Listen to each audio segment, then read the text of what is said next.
All right, now let's proceed to the final session for the day. Is digital banking the way forward for Islamic finance? Moderating this session is Yang Berbahagia Datuk Muhammad Reza Shah Abdul Wahid, Chairman Malaysian Islamic Economic Development Foundation, YAPIM, and Chairman Association of Seniors in Islamic Finance, Arif.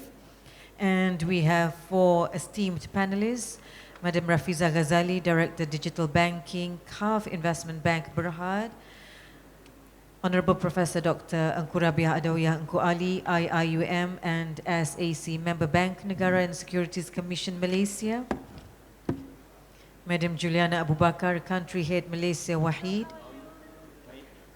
And last but not least, Mr. Uthman Abdullah, CEO Islamic Finance Silver Lake. Dipersilakan. Thank you very much, MC. It's been 2 years, maybe more. It's nice to see you, Dato'. Yeah, thank you. Over to you, sir. Thank you. Assalamualaikum warahmatullahi wabarakatuh. A very good afternoon. First of all, I wish to thank the organizers who've done a wonderful job in bringing all of us together to this very familiar ground, and thank you all to the speakers whom today I'm not going to waste much time in terms of introducing them, because we have a blend of people from the regulators, the software providers, the industry practitioners as well with us. Today's session we are going to do in a very casual manner, in the sense that I will do a coffee talk type Q&A session with all the panel members, and then I do expect some questions from all of you. But before we commence, I would like, if possible, for us to do a poll, and maybe later on come out with the poll. Is are you happy with your traditional bank today? And the second question is, are you likely to move to an Islamic digital bank in 3 years' time? So if the organizers can get me those questions, and at the end of the session we will see what the results are. Okay, if I can start first with Cik Osman from Silver Lake. Cik Osman, to what extent are traditional banks embracing digital bank? And based on your experience, what are the challenges that these banks face in embarking digitalization? Thank you, Dato'. Bismillahirrahmanirrahim. Assalamualaikum warahmatullahi wabarakatuh. First of all, thank you to the organizer for inviting me to be here today. It's always been a pleasure, to be back to Kliff stage. Especially to be able to see my industry friends that I have not met quite a number of years because of the COVID. So, to Datuk's question, I will address the first question part in terms of to what extent the traditional banks are embracing digitalization. I would say that we are seeing a very healthy trends that many more and more traditional banks are now embracing digitalization.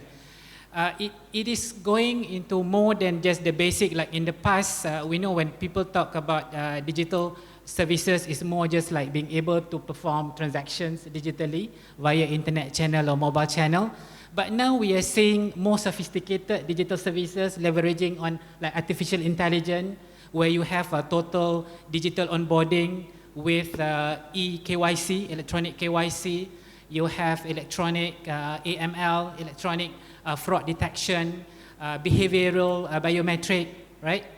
And based on my, and we see, like, for example, our brother Muazzam earlier, they just launched this BU from Bank Islam, and I'm seeing this Raji Malaysia in the news, working on a partnership together with some AI company for some of the digital services. And me working for Silver Lake, we are a major solution provider to most banks in Malaysia.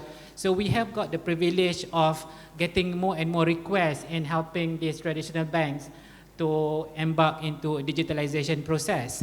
And based on my reading, what is happening in other parts of the world, like for example, in Abu Dhabi Islamic Bank, they have already launched API portal adopting this Europe, open banking concept. And then something that's very interesting, like for example, in Kuwait, they have even created a presence in metaverse.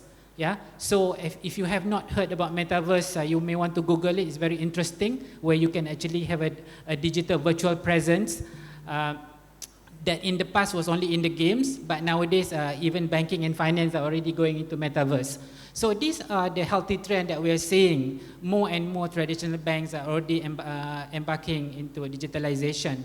So in terms of the challenges, Dato', on the second question, there are many challenges. Yeah, typically when we talk about digitalization, it's always associated with people, process, and technology.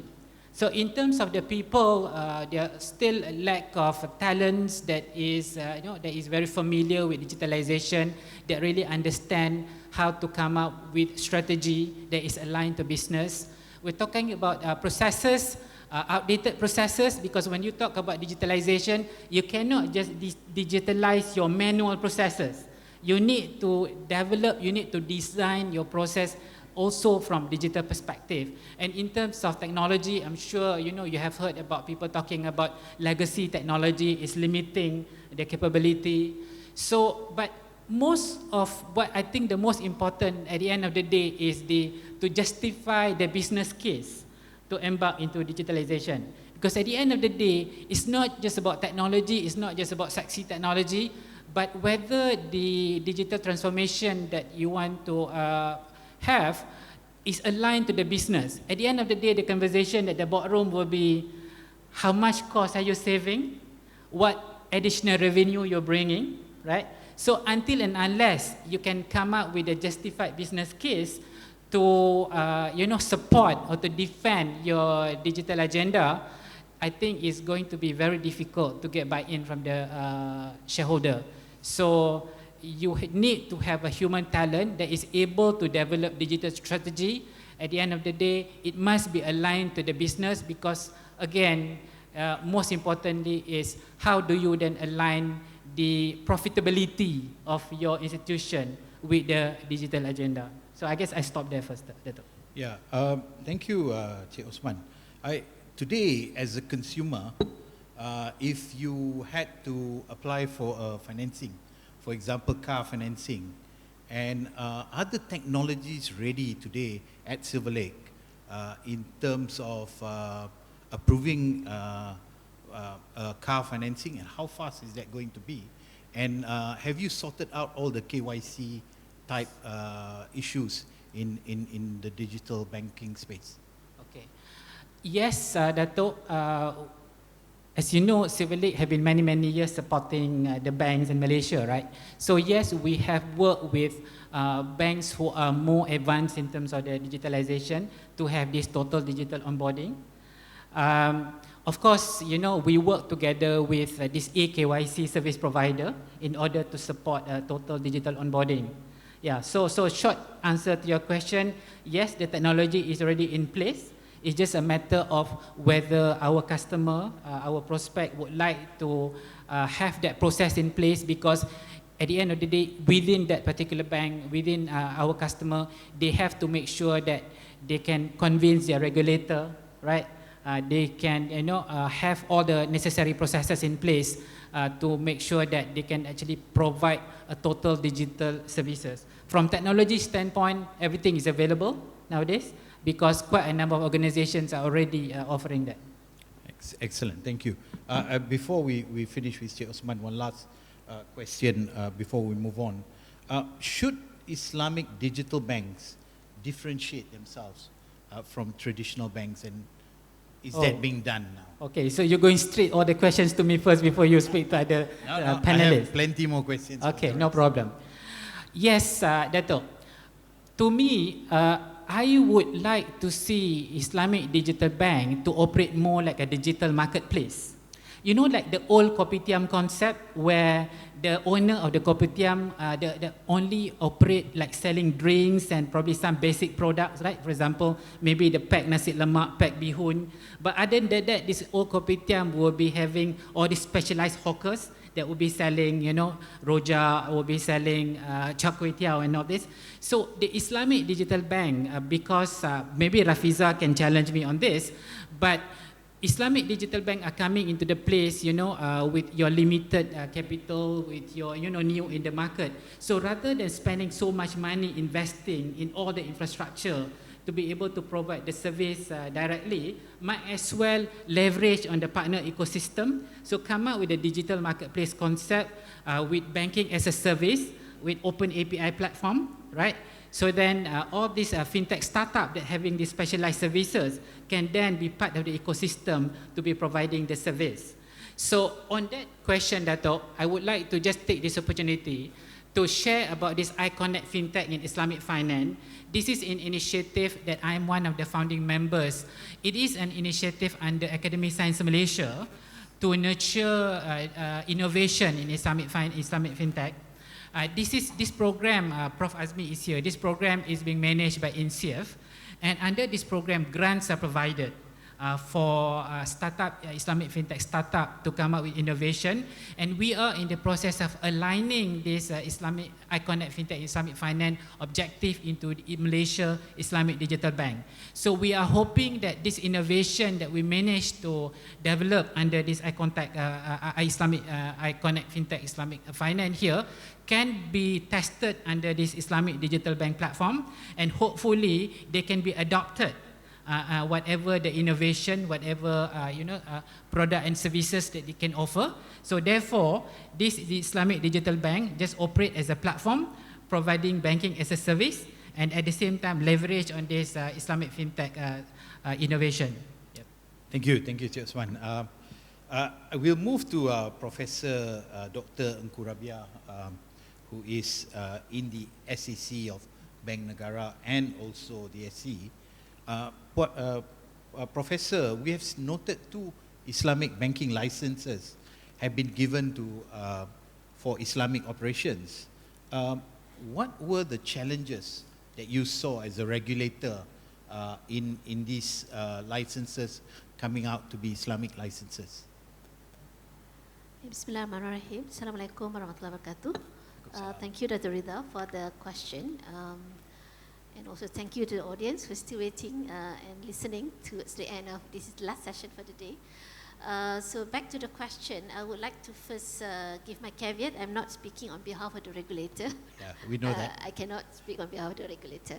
So whatever I said is basically from my perspective as a party who has been interacting with the regulator. Okay. First of all, I think that one of the challenges as we are speaking now, we have seen 5 applicants being approved, right, for the digital banking license. I think back in April this year. It's very recent, right?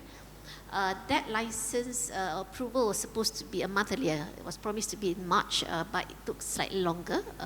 So the final approval was in April, 29th of April to be exact, 2022. So I think one of the things that is perhaps a challenge to the regulator is to see that the final product that comes out, that the digital banks that will actually be operationally doing their business in Malaysia would actually be able to match with the so-called maybe regulatory expectations of the regulator.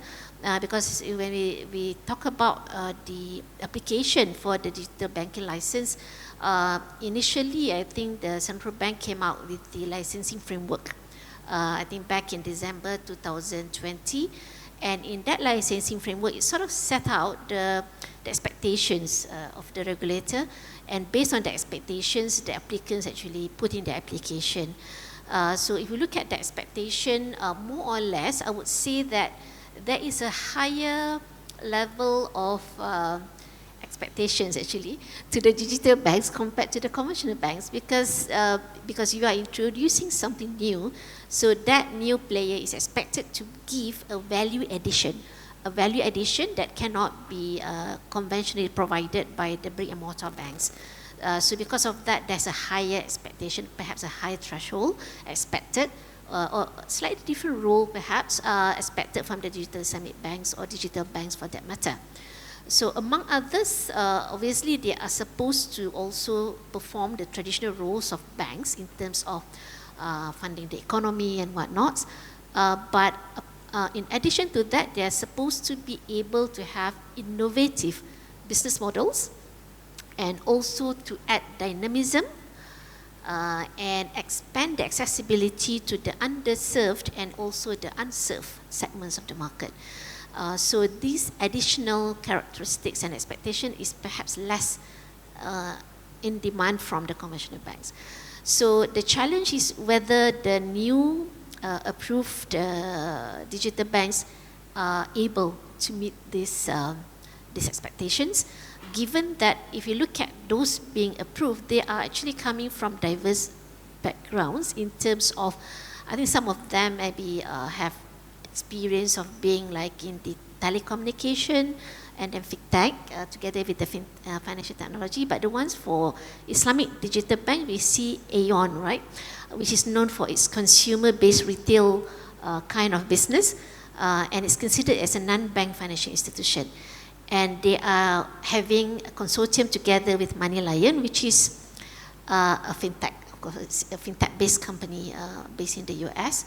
And then we have, I think, Rafiza coming from CAF, as we know, is an investment bank with some other diversified services as well. So different digital bank have different character and may be having different focus.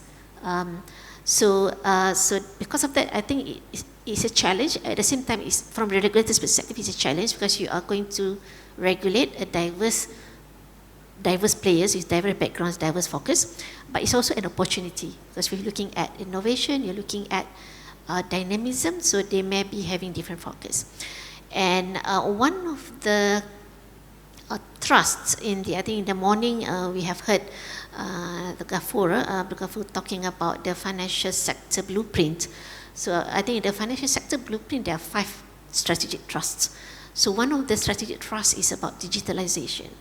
And apart from digitalization, there's also other strategic trusts relating to value-based intermediation, which is specific for Islamic finance. Basically, Islamic digital banking is expected to also aggressively promote value-based intermediation.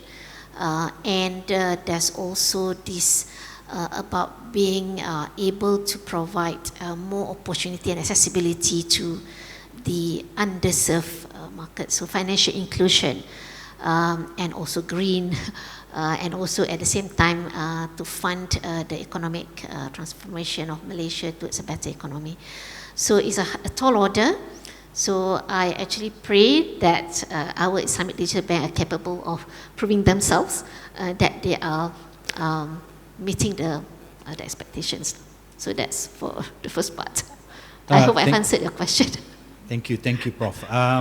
If I can add a little bit on, as a Sharia scholar, are there added skills that you need in managing an Islamic digital bank, and what are you guys doing in terms of embracing this new basically organization that's coming at the doorstep of Islamic finance? Okay. Now, from the Sharia perspective, I would think that the concerns that we have in the conventional banking setup would also be more or less similar with the concerns with Islamic digital banks in terms of the concerns in ensuring that all the transactions are conducted in a Sharia compliant manner. But given that the way digital banks are structuring and offering and delivering their product, so there may be different types of considerations that need to be looked at. For example, from the transactional perspective, the way the contracts are being concluded, the medium through which the contracts have been concluded, and whether this medium and transactional mechanisms can still fulfill the contractual requirements in terms of certainty of the terms and conditions, consent to be given by the parties, avoidance of the prohibitions in terms of riba, in terms of gharar, in terms of speculative elements that comes within the category of maisir or gambling and things like that. So those are the concerns. But as I'm speaking, since our license, the digital banks have been given license, as Islamic Digital Bank have not started their operation yet. So the product approvals have not started to be in full force. So I've yet to really comment what are the main issues that can come into the picture. But what I can expect would be, one is in terms of the nature of the asset classes, because some of the digital assets may not be traditional. So we are hearing just now, Usman talking about metaverse, talking about artificial intelligence, and we also talking about augmented reality, and also things like digital assets which do not have the traditional feature of mal or asset from the Sharia perspective. So closer scrutiny need to be made with regards to whether these different types of assets and mechanisms, NFTs for example, whether these are recognized assets, can they be traded, if they can be traded, what are the rules in their trading, are they considered as ribawi items where more detailed rules needs to be observed, or are they considered as normal asset classes? So those are some of the things that may require further Sharia deliberations. And I see also one of the Islamic Digital Bank has been active in the buy now, pay later kind of transactions as well. So I think we have seen discussions already started at the SAC of the central bank regarding what are the Sharia issues that may arise in a BNPL transaction. So I think a lot of other issues may be identified as the product line started to build up and product proposals started to be queuing for approval at the central bank's level. Thank you, Prof. I think it's an interesting time even for the Sharia scholars. If we move now to the most envied person in this hall, Puan Rafiza, you are the only one with a license that has been given on the Islamic space, apart from another Islamic bank license. How was your journey towards getting this license? How easy or difficult with this? And then you are starting from ground zero, as opposed to the other traditional banks that are already there. And is that an advantage or is that a disadvantage? If you can enlighten us, please. Thank you, Dato', for the introduction, and thank you, the organizer, for inviting me on this panel and sit along with esteemed members here.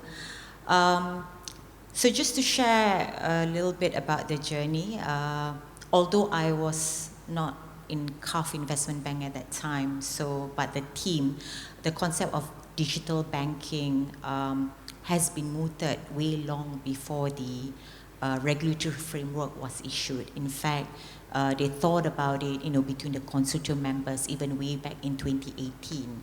So when the regulatory framework for digital banking actually came out, so it was something that they've already been prepared. So by the time the submissions were done, they've already done a lot of study around the world. They've got a number of consultants to advise them on what would be the best structure, because they've been seeing trends on various central banks on the reason why everyone's looking at the digital bank. So that's just to give you a little bit of a context of the journey. So it has been very interesting, I believe, from the team, and this is based on what they shared with me, because there were 29 that finally submitted, although a lot more were interested to submit, but 29 submission. And then there have been a year of waiting. So it's a lot of anticipation, and at that time there was a lot of rumors going around, who's going to get it, and CAF was never, in the scene because there were a lot of other bigger names, and we admitted to that, there were a lot of more established players, but we didn't really lose hope on that, and finally, March, alhamdulillah, in fact, April, alhamdulillah, I remember it was just three days before Hari Raya, so we finally got the good news. So, we at first it was disbelief because, initially to be honest, we weren't sure whether we were going to get it because we were really competing against some really established names. And the journey so far has been very, very, to me, and I joined CAF in 1st of June, and this is after they've been awarded. We've been working very, very closely with the central bank. They have been very wonderful because they know that there are a lot of other players out there who are probably not very familiar with the regulatory framework. I'm very fortunate in a sense because, I joined the CAF consortium. So CAF Investment Bank, as you know, has been around for nearly 50 years. So they're not stranger to how central bank works. So with respect to the back office function, the money market, the treasury, operations, governance, compliance, risk management is already sort of there, And this is also the reason why I just want to share why we choose the consortium partners that we choose. Because like what Professor Ungku mentioned, the consortium is expected to, incorporate dynamism, innovative, and hence we know that, CAF Investment Bank has been a very risk-averse, very traditional sort of, investment banking, and by injecting this startups, one of them is Kasem, is Malaysia's first unicorn. Money Match is also the first graduate of the central bank sandbox. And another one is Genexu, which is also another innovative fintech. And this is where we believe that we can add dynamism and innovative, how we can go to the market, faster, quicker, better, And with respect to opportunities and challenges, obviously, there's a lot of opportunities, otherwise I wouldn't be, with the consortium. But perhaps if you ask me the question in a year's time, maybe I answer it differently. But the opportunity is that, the fact that we can start from ground zero, as what Dato' Riza mentioned earlier. So we are able to, look at what are the current needs and what's the future needs. And because we are not, landed with infrastructure or processes legacy, so we can be nimble, we can be agile, we can go to market a little bit faster, and we can anticipate what are the customers' pain points, etc. So I believe there's a lot of opportunity, but it doesn't come easy because otherwise, there's been so many digital banks that are profitable. As you know, there's a statistics say that 95% of digital banks currently are not profitable, and in fact we've seen a number of digital banks closure. Recently, there's one recently closed in Australia. So there are challenges, as you know, because of the high usage of technology. The investment is very significant. The investment is significant and it's certain. On the other hand, the revenue is uncertain. At the moment, I can see Osman laughing there. So we are, we are testing something that is not validated, and hence the reason why under the regulatory framework we are, we have a limit of 3 billion of assets during the foundational phase. In the event the business model doesn't work, we have to make sure that we exit orderly. So obviously it's and there's no benchmark. We can't say that, okay, we're going to use this model. And in fact, if you look at the 5 applicants, they all come with different business models. So we have no idea which one will work. So it's a matter of finding the fine and calculated balance between investment, and it's a long-term investment. If you see majority of the the current, I was told, I read somewhere, the current period of a digital bank being profitable is around between 2 to 5 years. So, and you need a lot of investments, revenue, there's no certainty to it, because at the end of the day, it's up to customers' adoption and take-up rate. And we know for sure the target market that we are looking at, the margins will be very thin. So you need to, and Malaysia, we don't have that kind of scale, unlike our neighboring countries, Indonesia and also China. And the two countries that have produced profitable digital banks are China and Brazil. They have huge population. So in Malaysia, we have, we don't, unfortunately, we don't have that kind of population. So the path to profitability is still very vague. We are trying our best to see what works next, and we are doing step by step at the moment. Thank you. Okay, thank you. Juliana, if you can hold one more question for Rafiza, which is very pertinent, and this was thrown to me last night by a good friend of mine, and he said that the biggest challenge of a digital bank is going to be their deposit taking. Where is their money going to come from? I mean, you can provide financing here to 500 participants, but can you get your deposit from Petronas? Is Petronas or the likes of big players like QAP or the AG's Chamber, who are the big depositors in the market, are they going to put money with the digital bank? And is funding going to be an issue for you? And if so, what are your early plans in terms of overcoming that? Okay, that's a strategy which unfortunately I can't really share at the moment because that's our secret recipe. But what's important, me being a trained chief financial officer, is that we need to make sure, and this is another, what I said, a calculated and fine decisions on the kind of products that, we want to have. So it's a combination of deposits taking, so our funding, and also a little bit of treasury and money markets. So yes, I agree with you, taking on deposit is going to be a challenge for us. At the initial period, as you know that, for our strategy, which I can safely say, we're not going scale immediately, because for us in the first year, we need to make sure that we provide the best delivery service, and that's assessed by the Net Promoter Score.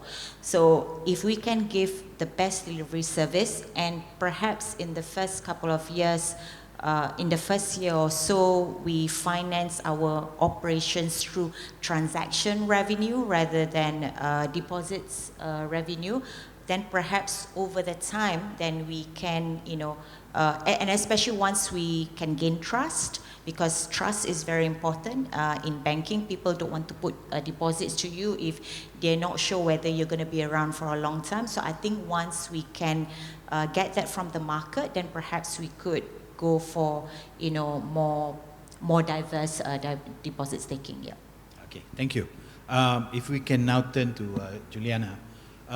Juliana, you've already been in the digital space with Wahid Investment, with a lot of robo-investing that's happening, and I believe you've partnered some locals as well.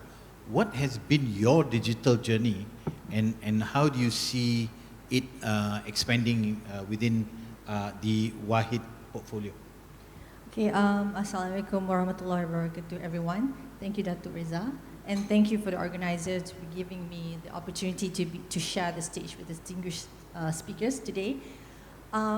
Before I answer that question, maybe I should give a bit of context.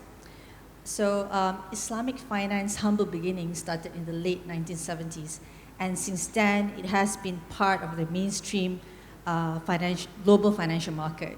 So similar to the conventional counterpart, Islamic finance have gone through a lot of changes and transformation due to digitalization. And this is more apparent in the developed countries such as in the UK, where you can see a lot of Islamic fintech startups proliferating. For example, Wahid as well as Castrol, to name a few. So let's go back to the year 2017, yeah, This is the year where Wahid, the first Sharia-compliant robo-advisor investment platform or tool, was launched or was born in New York City. So the idea behind Wahid at the time is to enable every Muslim from all walks of life the ability to access an investment tool which previously is only easily accessible to the wealthy people and affluent people.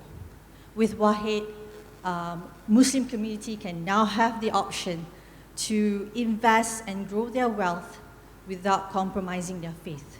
So since then, Wahid has been leading the way in making Sharia-compliant savings and investment accessible to Muslim communities from all walks of life. So you can just imagine how, the pure joy that we had when we realized that a taxi driver as well as an imam in a community masjid in New York City were one of our users. So it's such a humbling experience to know that we have made a difference, we have impacted their life in a positive way, in a way that they have never experienced before. So when we talk about digitalization, right, we always associate it with another term, which is accessibility. So this is one of the key components where Wahid, that we consider when Wahid was introduced in UK, US, as well as in Malaysia. So what is accessibility? So if you ask me, one of it should be easy access. So in year 2021, which is last year, the smartphone penetration rate in Malaysia has gone up to 88% of Malaysian population. So what does this mean?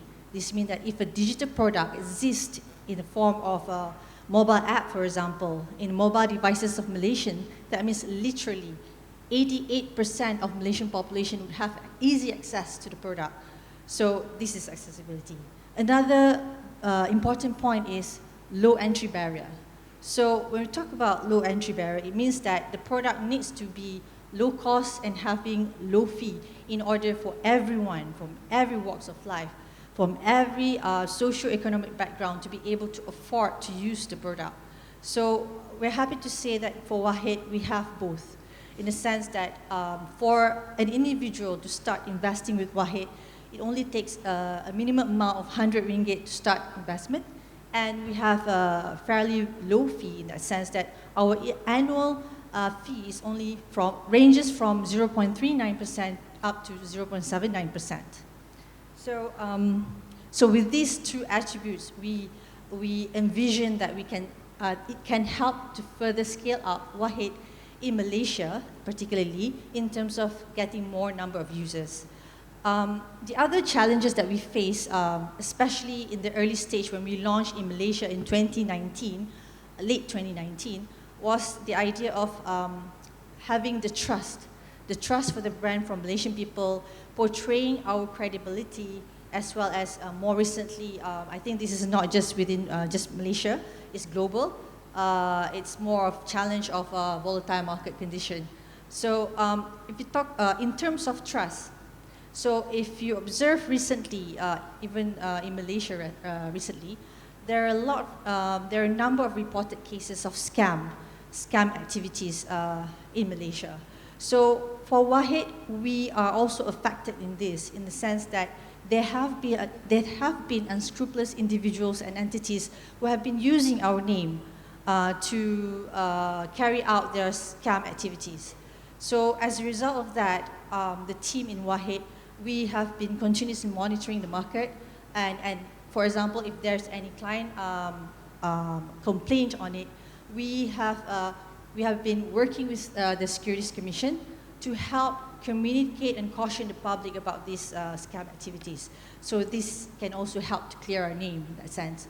So in terms of building credibility, we have been communicating to the public back then as well as now that we are the first Sharia-compliant robo-advisory digital investment management being licensed by Malaysian Securities Commission. So we also highlighted the fact that we have behind us our own Sharia advisory board to ensure that all the funds and all portfolios that we have globally are strictly halal based on the strictest Sharia law. We also, on the other hand, we also do sort of what we call it purification, where certain dividend paid out to our clients will be channeled to a number of charitable organizations endorsed by our Sharia advisors. So this is on top of another service that we did to our clients, where we help to calculate zakat from the investment that the clients have made into Wahid, so that this will be a guide for them to pay out zakat from the investment. So these are among the few things that we did. And we also acknowledge that in order to build a long-term credibility, we also need to, in a way, create more awareness of our brand and also our product. So therefore, starting this year, we have done a lot more in terms of marketing activities, whether it's online via social media, as well as from mainstream media such as TV and billboards. So you can see after this, or maybe you might see already, we have started to put up billboards on Wahid with a new brand, which we're going to launch next week actually. End of this week. Wahid will be having a new brand. So you can see that on billboard later soon.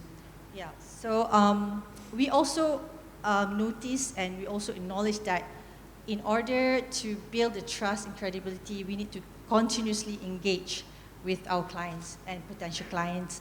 So we notice that we know that we need to do a lot of engagement via online, or most importantly, physical events, because we feel that this can fill in the gap in which Wahid at this moment does not have physical presence. So when we do these sort of physical events, we can go down to our clients and sort of have that touch and feel element in it, so people can trust the brand.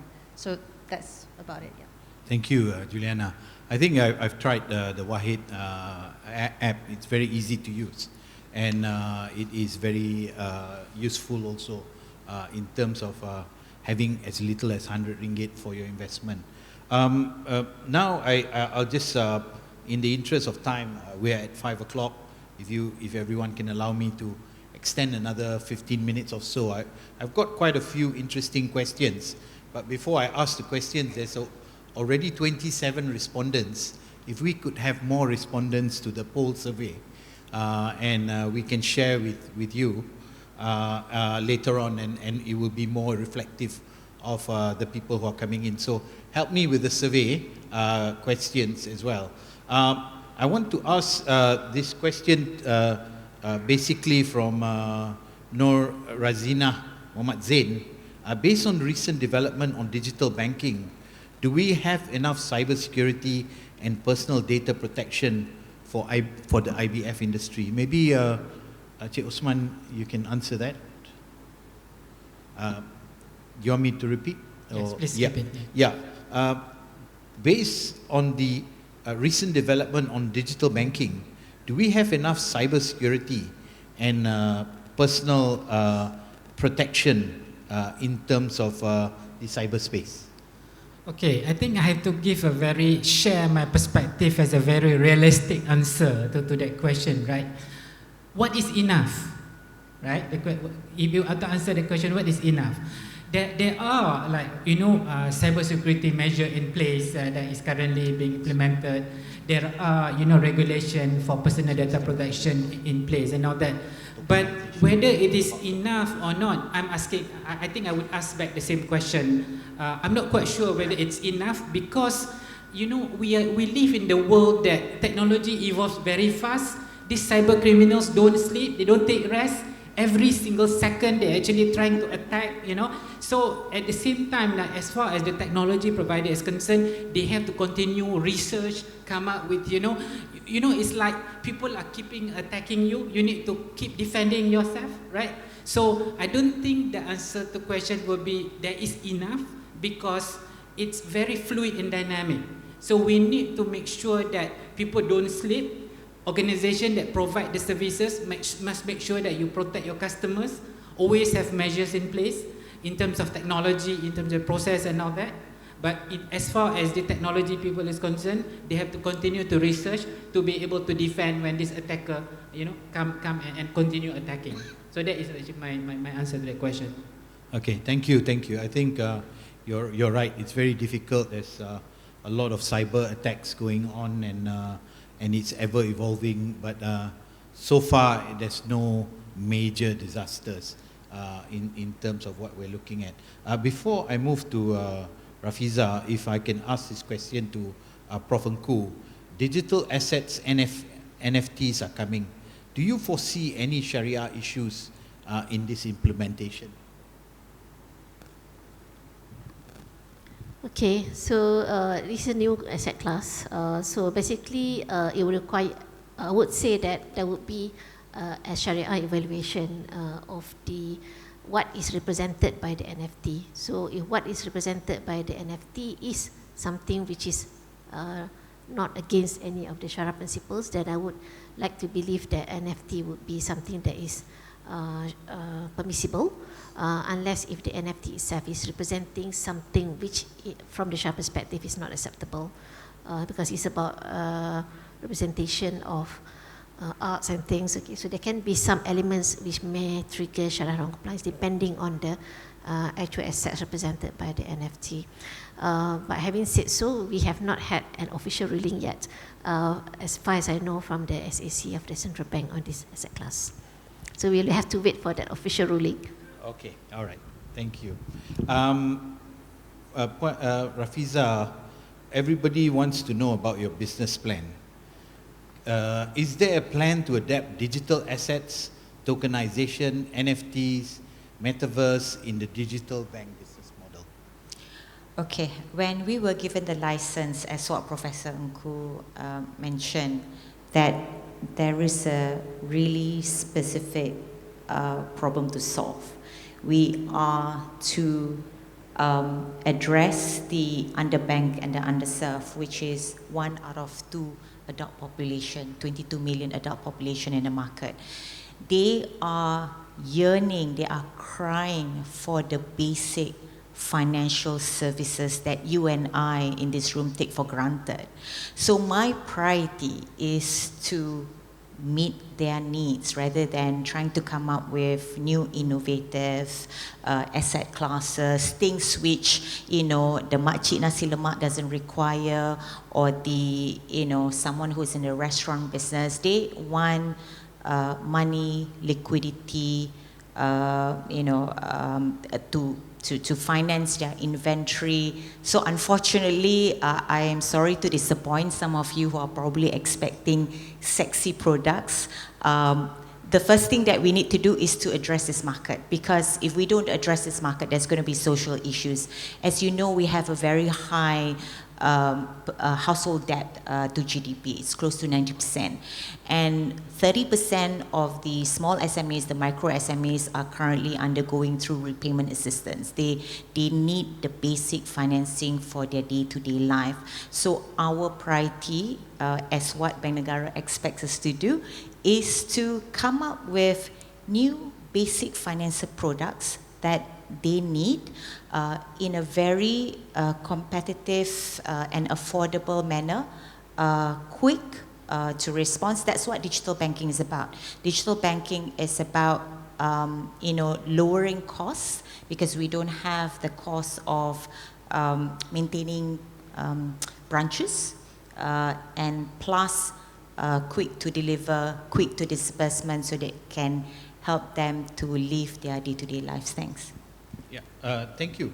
I think in looking at Islamic banks and Islamic digital bank, I think there's one important observation that not many people make.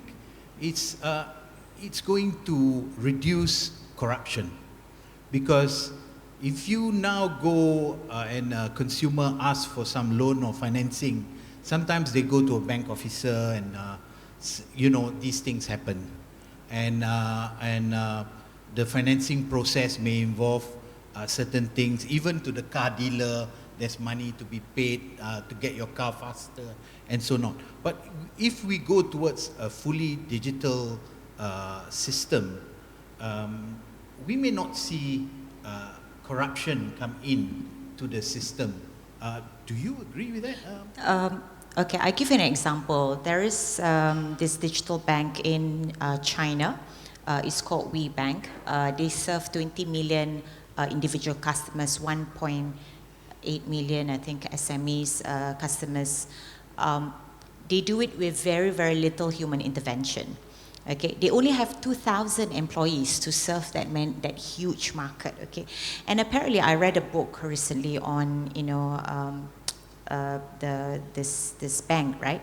It takes 5 seconds, or is it 5 minutes? I can't remember, but something like that. It takes 5 seconds for them to get their results of their financing approval, and it takes them 1 second with almost very little human intervention. So there's no what you call it, rewards and incentives to the people who does the credit, because the credit processing, because of the volume and because of the automation, we can't intervene that unless there is an exception. So majority of the decisions are actually being done digitally, and that probably helps with corruption. And another thing that's also required for the digital banks is the level of transparency, because everything is supposed to be self-serving. You don't need to call them to say that, oh, I want to do this, I want to know my balance. So everything should be there, and the whole concept is financial empowerment, so that you can make informed decisions to manage your wealth in a more fairer way. Thanks. Okay, thanks.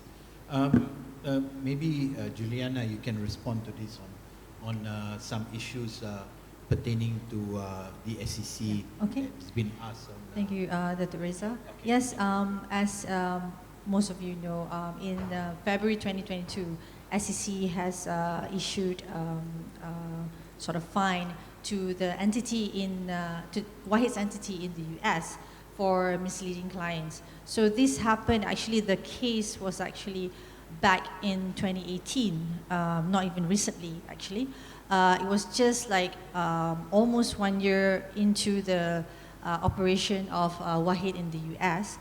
And it's based on a document or a slide that has been put out by the early fund manager in the US, where they found it misleading.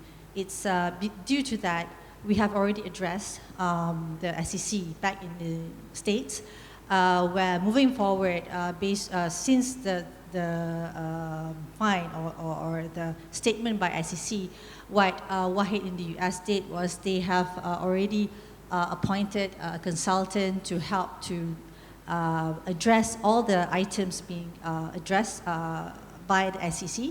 So it's already been closed 100%. However, in Malaysia, when that happened, we quickly issued out a statement to Malaysia, especially to our clients in Malaysia, saying that this definitely has nothing to do with, in a sense, Wahid Malaysia operation, as it does not affect the operation, it does not in a way involve a Malaysian entity or even our operation here, so you do not have to worry. But in terms of the status of that, it has been closed in the United States, and we have been continuously monitoring and improving the risk management in that sense over in the US as well as the other countries where Wahid is operating. Yes. Thank you, Juliana. Maybe this question I can ask Cik Osman to answer. In terms of the digital space versus the traditional, are we creating a new market or are we cannibalizing the traditional market? That's a question from our Tuan Syed Awi, our good friend. Thank you, Dato'. I was going to volunteer to answer that question, but thanks for actually giving the question. I have been asking this by myself as well, right? We need to realize, we need to understand that at the end of the day, whether it's the service provided by traditional bank or digital bank, whether it serves the customer needs, right? And that is actually the most important question that we're trying to answer. whether you are serving the customer need. Because you would have heard that people don't need banks, they need banking, right? And then now there are more banking services, not just by traditional bank, not just by this digital bank, but there are also alternative fintech providers out there, right? And it has gone by the days where people go to the bank because they really need the bank service. It's like the bank will have to actively go and look for the customer. So to answer this question, whether this is going to be really cannibalizing revenue of traditional bank, I think if the traditional bank are sleeping, are not providing the services according to what the current customer needs are, then this customer will go away. They will go away to other traditional banks that provide the services that fulfill their needs, or even the new digital bank. But I don't want to discourage Rafiza. I do feel that the digital bank are actually facing a tougher challenge, because traditional banks are already having the brand, are already having the physical presence, are already enjoying trust for many, many years, would probably have already loyal customers. And we are not talking about small consumers here that is bringing profitability. We're talking about big corporate clients, right? You can have one big corporate client that banks with you in hundreds of millions, as opposed to probably have millions of consumers that only banking with you 100 ringgits, right? You better, that the investment that you have better be spent on that one very profitable client. So that's why I say, as far as the digital banks are concerned, it's very challenging. They need to compete with these traditional banks that are already enjoying all this trust, the names and their customers, and to be able to come up with services that appeal to this customer, right? So to answer to this on-site question, whether it will cannibalize, I think it may be, if these traditional banks are sleeping and not taking care of their customer. But if they are keeping up with the needs of the customer, I would say that this customer will be loyal to them, because they would already enjoy all this trust over the years. So that's basically my attempt to respond to that. Thank you, Cik Osman. I think we'll take the last question about integration of Sharia contracts into digital banking. Prof, how easy is that to implement? Actually, I would like to ask Rafiza, actually, or perhaps the technical people, or maybe Juliana also, in terms of the kind of technology that you are using. Are you going to use blockchain? Are you going to use apps or things like that? Because the Sharia contract can just be integrated into, I think, any of the technology that they adopted, like I said earlier, as long as they are observing the requirements of that Sharia contract in terms of offer acceptance, consent of the parties, avoidance of gharar and riba and things like that. But the technology, I don't have the expertise to really say in terms of how. So normally when we do product approval, we have to work between the technical people. They explain to us how the technical parts of the digitalization operates, and then the Sharia people will actually give their opinion whether this maybe is the sufficient. question is a tick as good as a signature? Yeah, it can be as good as a signature if it's From a done, Sharia perspective. verified by the actual person or party to the contract. So these are the things that maybe the technical persons would be able to give maybe a better answer in terms of how they really integrate the Sharia contract requirements into the technology aspect of it. When you're using apps, you're using web-based or things like that. You want me to take the question? Yeah, okay. if you could. We have actually done this in quite a number of our implementation, where we incorporate the Sharia contracts. Because at the end of the day, when we talk about Sharia contracts, you must make sure that it goes in the proper sequence, for example, right? You don't really have to always have oral, ijab and kabul. Basically, action can represent, willingness, for example. So what we have done, we have incorporated into the transaction flow to make sure that, like, for example, when you are doing murabaha, the purchase must happen first before you sell, for example, right? And nowadays with the technology of blockchain, where you can have smart contracts, the contract to be executed automatically by the system. So as long as you embed all the necessary Sharia elements, the necessary Sharia components, like for example, you make sure that the sequence are correct, you make sure that you have the object of the contract there, and you make sure that it can be audited properly, right? So yes, all this can be automated into the system and can be incorporated into the sequence of the transaction, and so that the transaction all can be done automatically, rather than always having to have people to actually human to interrupt into the process. Okay, thank you, Cik Usman. To the panel, is there any burning things you want to say before we conclude, and then we can look at the survey answers? Can I Yeah, just yeah. basically take this opportunity? 1 burning minute. Yeah, just quick one. Earlier, I did mention about this Iconet FinTech for Islamic finance, so I mentioned it very fast. I would like to take this opportunity again. There could be a research community and FinTech startup here in this hall today. So basically, under this Iconet FinTech Islamic finance, Prof. Azbi is here, is actually as heading in SEF. This is actually one of my national service. Yeah, because I'm actually representing the industry player. Iconet FinTech Islamic Finance is an industry-led collaborative network that involves quadruple helix: industry, research community, government, and civil society.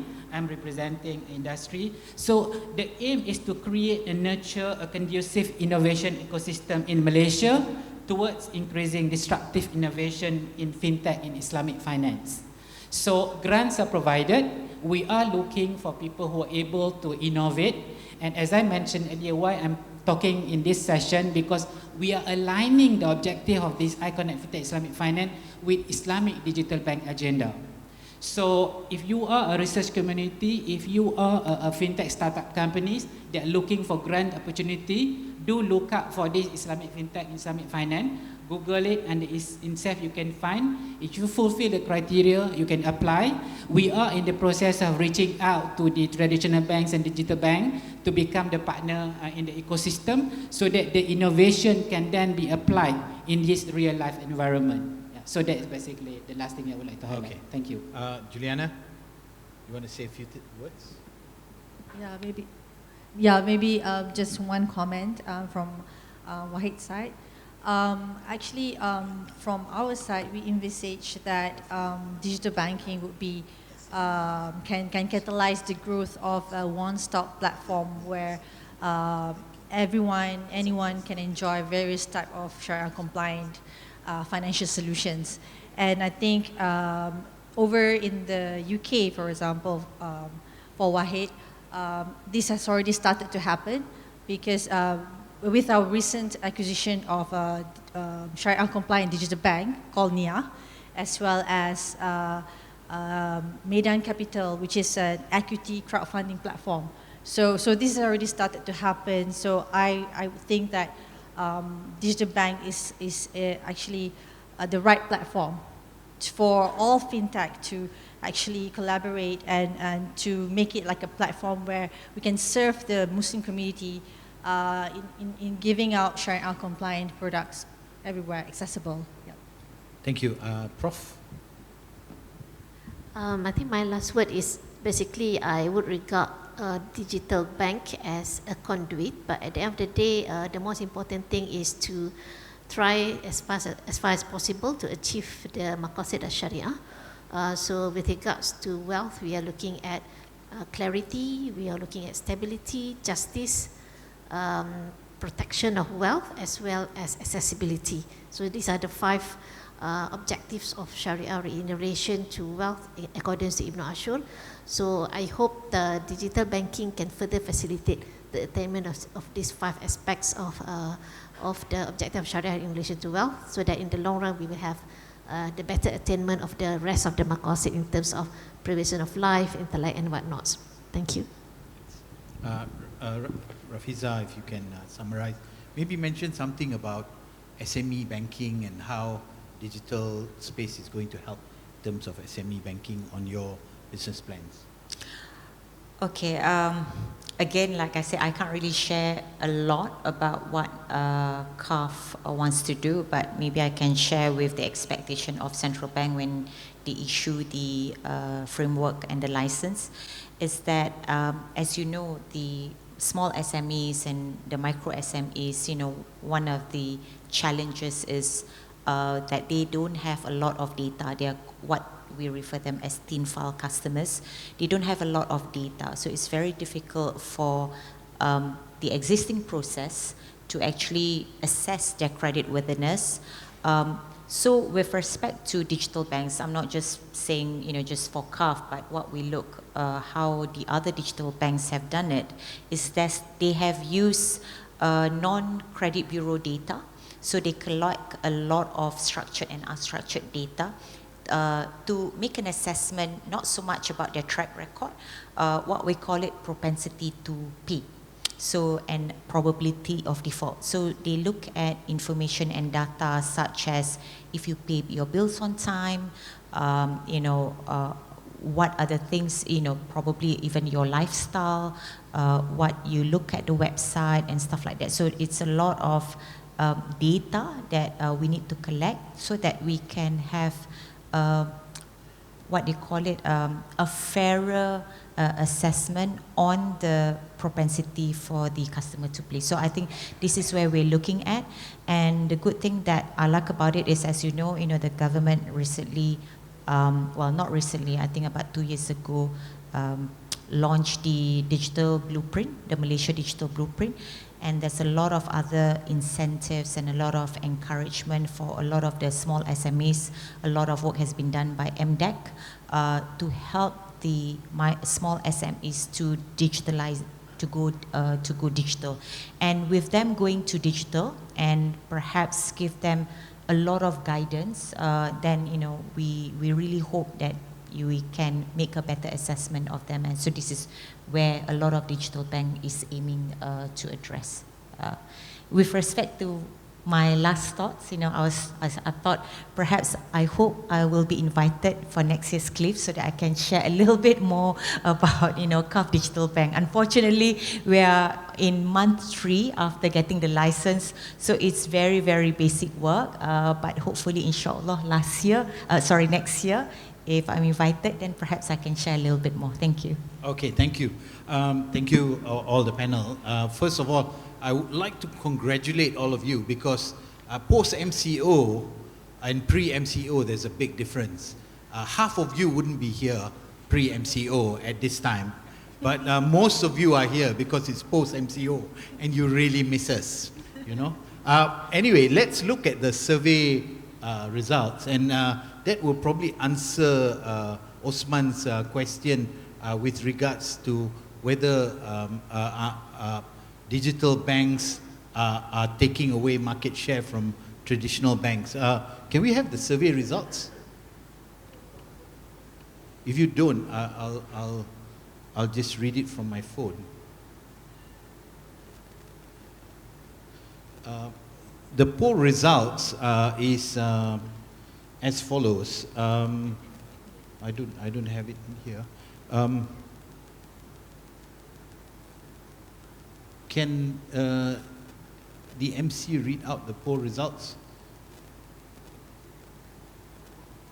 Do you have the poll results? Okay, I saw poll results about 46 people, and out of which it was almost square. About almost 23 said they liked their traditional bank. 23 said they didn't like. Oh, okay, there we are. There we go. We have a draw. So about half of you are going to stay put, and maybe half of you will look at an Islamic digital bank. So Rafiza's got a job trying to convince. Oh no, it's 26. So, but it's still very close. And what it is telling us is that the Islamic digital banks have got a lot of work to do in order to convince, because the traditional banks are not doing a bad job, because they can retain slightly more than half of their existing customers. What about the next question? Wow. Are you ready to move to digital bank? Almost convincingly, everyone is ready. I think the four that is not ready, maybe that's security problems that Osman's got to sort out. But Dato, I always differentiate between digital banking and digital banks. Okay. Yeah? Because even traditional bank can provide digital banking services. So to answer your question whether people are ready to move into digital banking, I think most people will answer yes nowadays because they don't like to go queue at the branch, Yes. right? But whether or not they want to move away from traditional bank that provide digital banking, may not. It depends whether they are actually getting the services that they need. Correct, correct. If I share that, again, under the Bank Negara regulatory framework, the target market that digital bank is supposed to serve are not the people in here. So, it's the people who, like I said, really need the basic financial needs that are currently not being served by traditional banks. So we're not taking away clients of the traditional banks. We are going into the underbanked and the underserved. 91 or 92% of the markets are already served in Malaysia. Well, they are in fact, 1 out of 2 adult populations are actually underbanked and underserved. So, i.e., they may have a basic current account, but they cannot get, financing needs. So those are the people, and they are definitely not the people in here.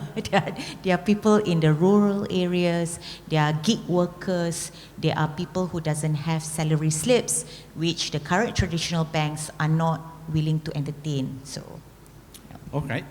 We look forward to that because it's going to be a huge, huge challenge for you because at traditional banks, from my experience, trying to serve the underserved is always one, expensive, and number two is there's very little data you can get. So that may be the issues. But we wish you well, and we wish all the panel very well, and we wish to thank all the audience I didn't see anyone walk out, so thank you very much. You must have enjoyed the session as much as we all have up here. Sekian, wassalamualaikum warahmatullahi wabarakatuh. Alaikum assalam wa rahmatullahi ta'ala wa barakatuh. Thank you, Dato, and thank you to all our speakers. And we would like to invite Mr. Razi Pahlavi, MD, Amani Holdings, to present the mementos. Dipersilakan.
Yes.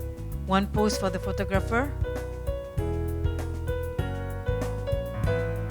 Round of applause for our speakers and our moderator.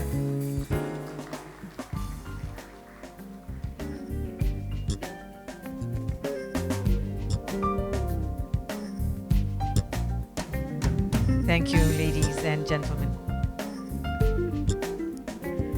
Right, so we've come to the end of day one, and we'll see you again tomorrow at 0900 hours. And for those of you who would like to get a flat 10 ringgit parking rate, you can take your parking chips and scan to the device located at near the restroom on the right hand side of the hall. So with that, Assalamu alaikum wa rahmatullahi wa barakatuh.